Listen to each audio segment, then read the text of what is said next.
Assalamualaikum warahmatullahi wabarakatuh.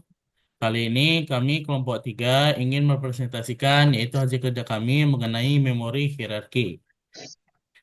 Selanjutnya ada anggota kelompok kami yaitu yang berisikan yaitu Muhammad Gibran Rafiansyah, saya sendiri Muhammad Al-Fatih, dan juga Farhan Al-Zaki. Selanjutnya saya akan memberi pengertian yaitu apa itu memori hierarki, yaitu adalah struktur berlapis dari berbagai jenis penyimpanan yang digunakan dalam komputer untuk mengoptimalkan kecepatan akses data dan efisiensi biaya. Konsep ini didasarkan pada kenyataan bahwa penyimpanan yang lebih cepat biasanya lebih mahal dan lebih kecil dalam kapasitas, sedangkan penyimpanan yang lebih lambat biasanya lebih murah dan lebih besar. Hierarki ini juga memiliki urutan dalam menggunakan sumber memori komputer. Yaitu hierarki memori terdiri beberapa lapisan, yaitu dari yang paling cepat dan paling mahal, yang lebih lambat dan lebih murah. Lapis-lapisan ini meliputi tembolok, memori akses acak, dan memori massal seperti HDD atau solid state SSD. SSD. Selanjutnya yang akan dibacakan oleh teman saya. Oke, oke, terima kasih Fatih. Selanjutnya kita akan membahas topik utama yaitu mengenai memori hierarki yaitu piramidanya.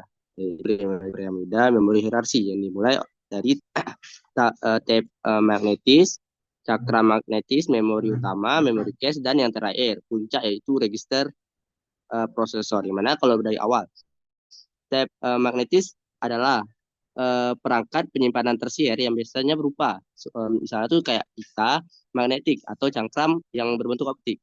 Perangkat ini biasa digunakan untuk menyimpan duplikat atau salinan arsip data, juga dikenal sebagai penyimpanan tambahan. Perangkat tersier ini cocok untuk pengarsipan dan cadangan data perangkat yang merupakan jenis yang murah dan lambat. Biasanya memiliki kapasitas 1 terabyte sampai dengan 20 terabyte. Lanjut ke cakram magnetis. Cakra magnetis, perangkat penyimpanan sekunder seperti cakra magnetis menempati level 3 hierarki. Memori biasanya kedua sisi cakram ini maaf ini ada kesalahan, level 2 maksudnya.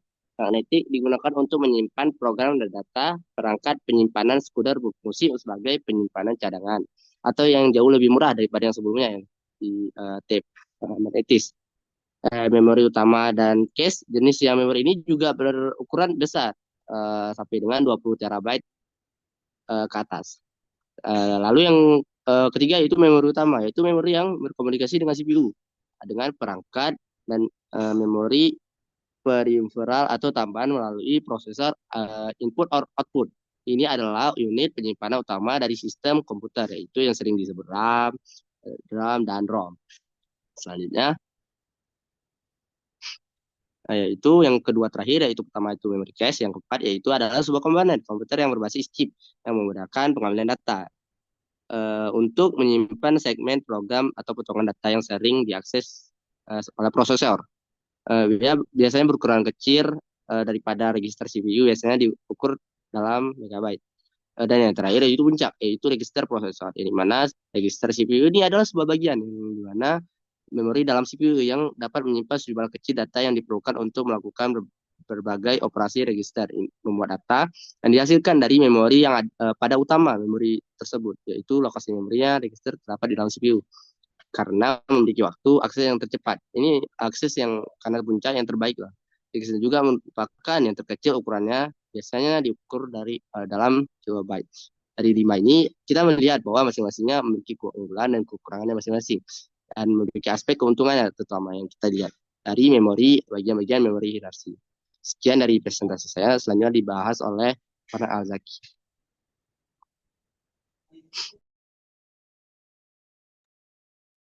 Oke, terima kasih Gibran. Selanjutnya yaitu karakteristik hierarki memori, di mana karakteristik yang pertama yaitu kapasitas. Kapasitas merupakan volume global informasi yang dapat disimpan oleh memori. Saat kita bergerak dari atas ke bawah dalam hierarki, kapasitasnya akan meningkat.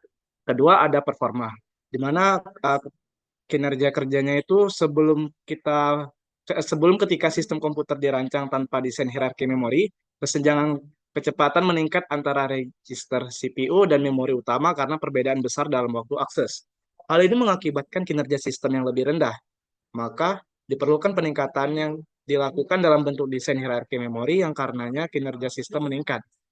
Salah satu cara paling signifikan untuk meningkatkan kinerja sistem adalah meminimalkan seberapa jauh hierarki memori yang harus dilalui untuk memanipulasi data.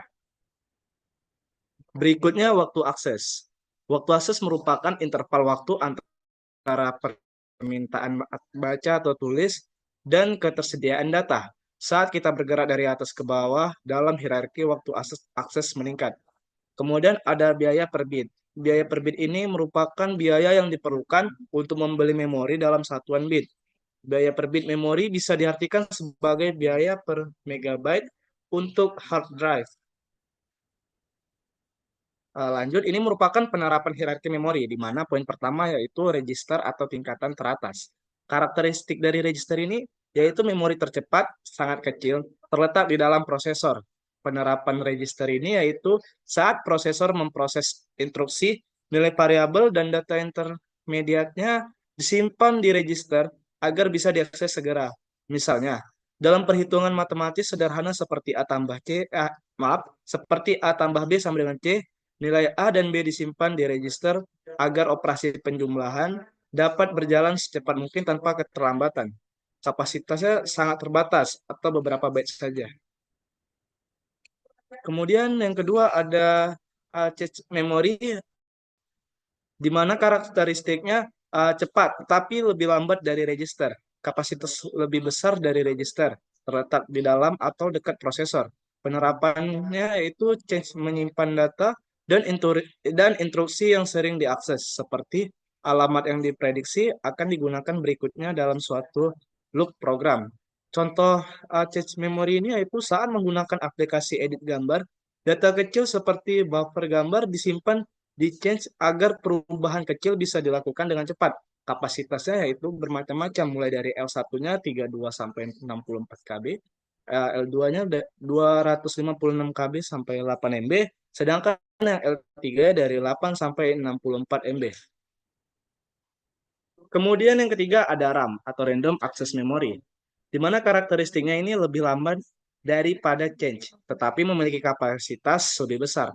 Data hilang saat daya mati atau volatile. Penerapannya yaitu saat menjalankan aplikasi atau game, data sementara seperti objek, tekstur, dan variabel disimpan di RAM agar dapat diakses lebih cepat daripada jika berada di hard drive. Contoh penerapan RAM ini yaitu saat membuka beberapa tab browser sekaligus, masing-masing tab akan memanfaatkan RAM agar pengalaman multitasking lebih lancar. Kapasitasnya yaitu 4 GB hingga 64 GB pada komputer modern. Kemudian yang keempat ada storage, HDD atau SSD, di mana karakteristiknya penyimpanan non-volatile lebih lambat dari RAM tetapi kapasitas jauh lebih besar. Penerapannya itu penyimpanan utama untuk file, sistem operasi, dan program. Data dan aplikasi yang jarang digunakan disimpan di SSD atau di HDD. Contohnya yaitu saat menjalankan game. File utama game disimpan di SSD untuk waktu loading cepat. Namun jika Anda menggunakan HDD, waktu loading akan lebih lambat karena kecepatannya lebih rendah dibanding SSD. Kapasitasnya itu 256 GB hingga 4 TB atau lebih. Kemudian yang kelima ada external storage dan cloud storage. Karakteristiknya penyimpanan eksternal atau berbasis internet, paling lambat tapi memiliki kapasitas hampir tak terbatas. Penerapannya, data yang jarang diakses atau untuk backup disimpan di cloud atau USB drive. Ini juga berguna untuk berbagai data atau menjaga keamanan dari kerusakan fisik perangkat utama. Contohnya yaitu pada dokumen penting disimpan di layanan cloud seperti Google Drive atau OneDrive untuk akses jarak jauh dan redundansi data. Kemudian kapasitasnya itu bergantung pada layanan atau perangkat, bisa mencapai puluhan terabyte.